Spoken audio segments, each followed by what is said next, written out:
What is going on, guys? In today's video I will show you the best dual blades build in Wuchang Fallen Feathers. This setup takes the full advantage of the clash mechanic, and it works amazing with a high attack speed and self-healing from the Blademaster's discipline buff. This combo is a relentless, aggressive build that passively deflects most incoming damage, while constantly dealing damage of its own. When you clash with an enemy's attack, you negate most of it, if not all of the damage. This lets you focus on staying on the offensive without needing to constantly react to enemy moves. That said, it's not foolproof. You won't be able to clash against unarmed strikes or the non-weapon attacks like the spells, so against those type of enemies you will need to dodge or defend or even use other tools. Also, keep in mind that the slash is directional. It only works against attacks from the front and doesn't help if someone sneaks behind you. Most disciplines with the slash will generate the Skyborn Might, which powers up your abilities. The dual blades are built for this system. Their dash and heavy attacks include the slash effect and apply it.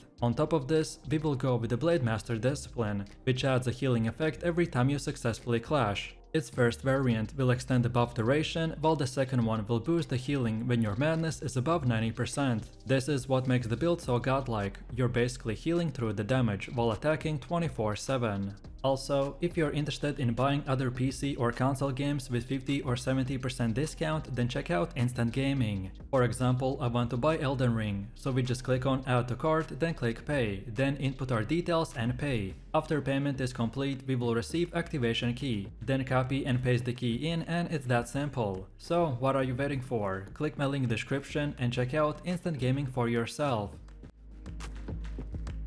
So let's start with our weapon. In the early game, you will use the Cloud Frost Edge and stick with the longswords as your main weapon. Once you arrive at the Su Shanktum and defeat the Lu Bizeng, you can use a key that she drops to access the lower area. There you will find a Lashing Whip, which you will want to use until around level 22, which then is the perfect time to fully transition into dual blades. To begin the switch, you want to go back to the Su Shanktum and climb up the ladder. From there, explore the side path until you find a shortcut tree that you can kick down. After that, follow the upper path until it splits, then take the right turn down the wooden stairs, and keep going until you hit a dead-end alley. At the very end, you will spot a golden item, and that is your firearm blades. But be cautious here, the enemies are tough and hit hard, so either way pull them one by one or just sprint in, grab the item, and let yourself get taken out so you can respawn safely nearby. And then later in the game, you will also come across the Twin Bandits, which is a pair of dual blades with excellent agility scaling. They're the best option for this build. The good news is that thanks on how the skill tree works, all the weapons of the same type will benefit from its upgrade.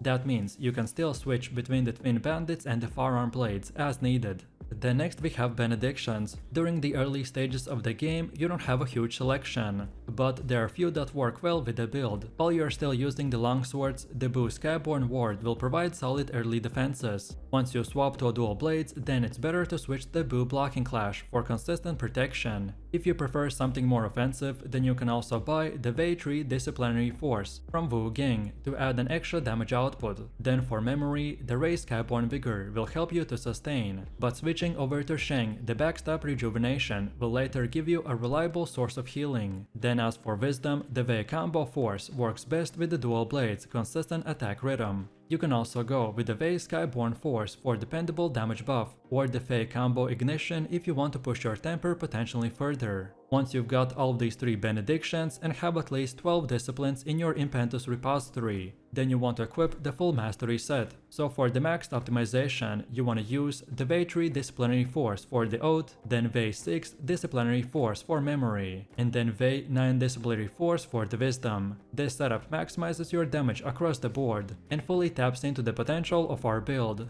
Next up we have armor, and when exploring the area near the Shu Sanctum, you will encounter a possessed warrior who drops the full Ming armor set. This includes the helmet, chest piece, the arm guards and the greaves, all of which will offer solid protection against physical attacks. However, when you're up against enemies that deal elemental or status effects, then a lighter set like the embroidered gear might serve you better. You can also combine armor pieces from the various sets to balance out your defenses. While this hybrid approach won't maximize resistance to any one damage type, it does allow you to run a decent loadout without needing to constantly swap gear. A decent mix, at least that I like, is the embroidered headband, then centipede carapace, Dutanga's prayer beads and the centipede leg armor.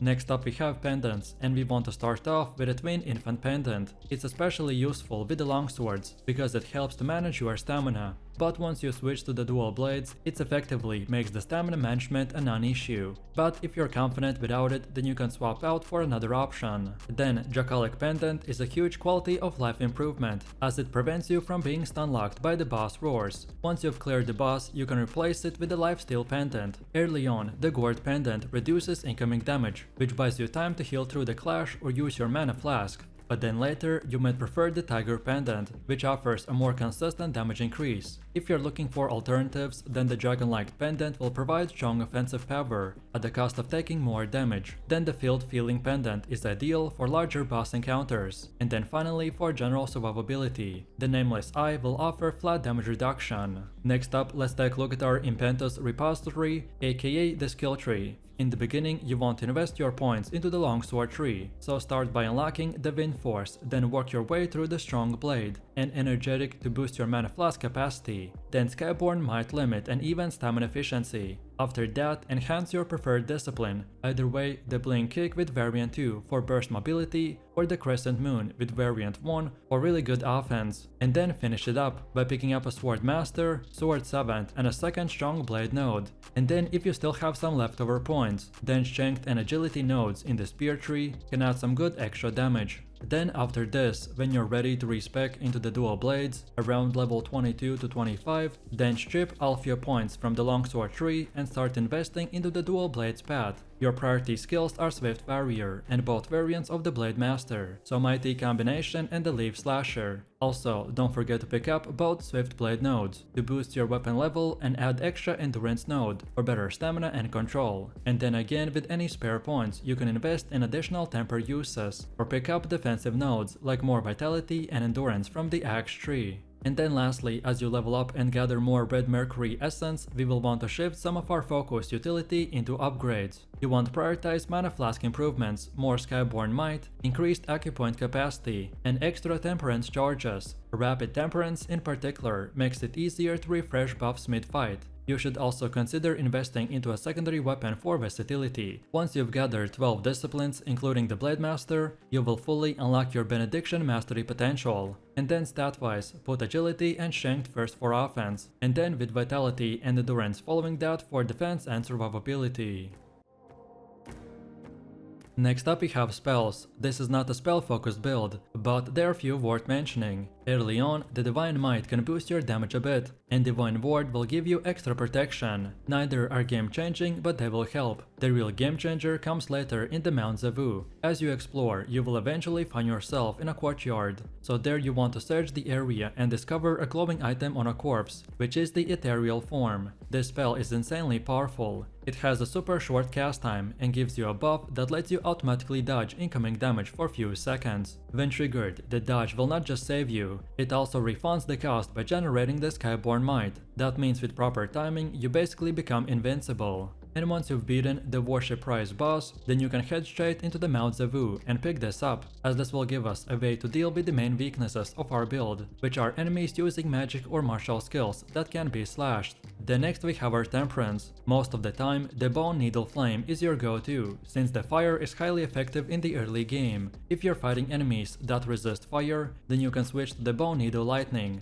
Alternatively, you can unlock the Bone Needle Leech through the repository if you want more healing, though you will trade off some damage, which I don't recommend. And then when it comes to Stone Needle, you'll want to equip them as you find them. The Shadow Stone Needle is for agility, and it is the most important, followed by the Everlight Stone Needle, which will give us smoother combos. After that, prioritize the Shadow Stone Needle for strength and plummet, and then lastly the Stone Needle for temper. And now, last but not least, we've come to the gameplay. Once your build is online, fighting weapon-wielding enemies will become straightforward. Just make sure your blade buff is active, face the enemy, and begin your light attack chain. By the time you hit the 4th attack, you should be able to spam light attacks while healing from every slash. This works for regular enemies and bosses. If an enemy raises their weapon or a shield in a guard stance, then use a charging heavy attack to break it, and then go back to your light combos. However, against spellcasters or martial enemies, you will need a more tactical approach. Blindly attacking will not work, you'll get interrupted and overwhelmed. So instead, we want to dodge their telegraph moves, build up the Skyborn might by using the light attacks, and then look for windows to land the charge heavies. The smaller enemies are especially vulnerable to obliterate attacks, if you can get behind them. After a successful obliterate, apply the Temperance to rebuff your blade, and keep the blademaster effect running. Once you get ethereal form, these tougher enemies will become much easier to handle. With the buff active, you can simply continue attacking, while the spell keeps you safe from anything that Slash can't block.